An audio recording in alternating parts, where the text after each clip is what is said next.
সমকামিতা যেই জিনিস, বলাৎকারও কিন্তু ঠিক একই জিনিস। তাদের পরিচয় জাতির সামনে উন্মুক্ত করা হোক, তাই বলে এটা নয় যে মাদ্রাসাকে বন্ধ করে দিতে হবে। মূলত তার চুলকানি হচ্ছে মাদ্রাসা নিয়ে। আসসালামু আলাইকুম ওয়া রাহমাতুল্লাহ। দেশ ও প্রবাস যে যেখান থেকে এই মুহূর্তে আমাদের ভিডিওটি দেখছেন, আপনাদের সকলকে জানাচ্ছি আন্তরিক শুভেচ্ছা ও অভিনন্দন। গণমাধ্যমে আমরা দেখতে পারি যে আজকে অমুক এক মাদ্রাসায় ছাত্র বলাৎকার করা হয়েছে, আর অমুক এক মাদ্রাসার ছাত্রের সাথে অনৈতিক কাজের সাথে লিপ্ত হয়েছে একজন শিক্ষক।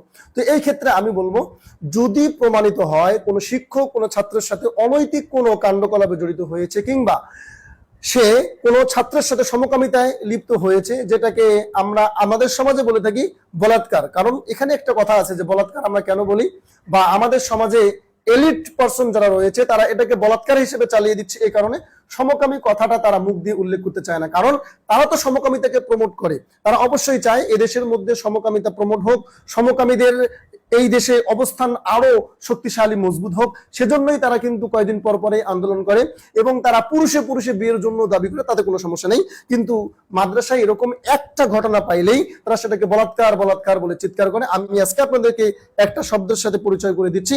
সমকামিতা যেই জিনিস, বলাৎকারও কিন্তু ঠিক একই জিনিস।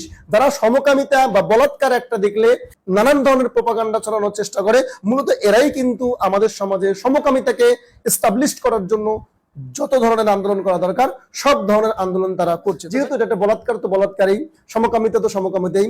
সেটা আমরা যেমন অন্যান্য ব্যক্তির ক্ষেত্রে সেটাকে অপছন্দ করি, কোরআন এবং সুন্নাহ ভিত্তিক যেটাকে আমাদের অপছন্দ করতে হবে, ঠিক একইভাবে আমাদের মাদ্রাসা মহলের কেউ যদি করে থাকে, তাহলে আমরাও সেটাকে ঘৃণা ভরে প্রত্যাখ্যান করি এবং তীব্র নিন্দা জানাই, সেই সাথে এর সর্বোচ্চ শাস্তি আমরা দাবি করি। কিন্তু তাই বলে এটা নয় যে মাদ্রাসাকে বন্ধ করে দিতে হবে, মাদ্রাসায় বাচ্চা কাচ্চা পড়ানো যাবে না।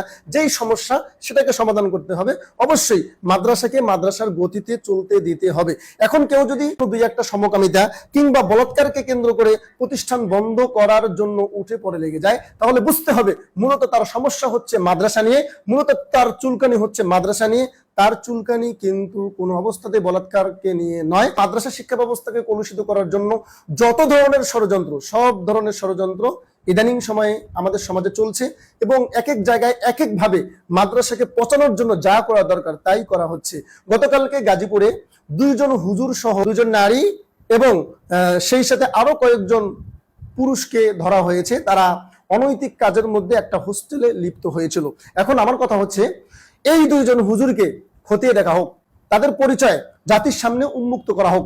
আমাদের উচিত হচ্ছে তাদের বাবা মায়ের সাথে যোগাযোগ করা, তারা কি আসলেই মাদ্রাসা পড়েছে নাকি পড়েনি। যদি মাদ্রাসা পড়ে থাকে তাহলে আমরা তাদের সর্বোচ্চ শাস্তি দাবি করি, আর যদি সে মাদ্রাসা পড়ে না থাকে তাহলে অবশ্যই আমরা তীব্র নিন্দা জানাই কেন আমাদের মাদ্রাসার সাথে তাকে সম্পৃক্ত করা হলো।